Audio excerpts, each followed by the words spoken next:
انہوں نے فرعون سے کہا کہ فی الحال موسیٰ اور اس کے بھائی کے معاملے کو موقوف رکھیے اور شہروں میں نقیب روانہ کر دیجئے کہ تمام ماہر جادوگروں کو آپ کے پاس لے آئیں۔ چنانچہ ایسا ہی کیا گیا، اور جادوگر فرعون کے پاس آ پہنچے اور کہنے لگے کہ اگر ہم جیت گئے تو ہمیں صلہ تو عطا کیجیے گا نا؟ فرعون نے کہا ہاں ضرور، اور اس کے علاوہ تم مقربوں میں داخل کر لیے جاؤ گے۔ جب فریقین روز مقررہ پر جمع ہوئے تو جادوگروں نے کہا کہ موسیٰ یا تو تم جادو کی چیز ڈالو یا ہم ڈالتے ہیں۔ موسیٰ نے فرمایا تم ہی ڈالو۔ سو جب انہوں نے جادو کی چیزیں ڈالی تو لوگوں کی آنکھوں پر جادو کر دیا، یعنی نظر بندی کر دی، اور لاٹھیوں اور رسیوں کے سانپ بنا بنا کر انہیں ڈرا ڈرا دیا اور بہت بڑا جادو دکھایا۔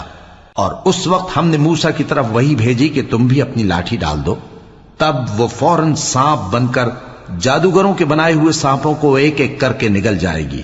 آخر حق ثابت ہو گیا اور جو کچھ وہ لوگ کرتے تھے باطل ہو گیا۔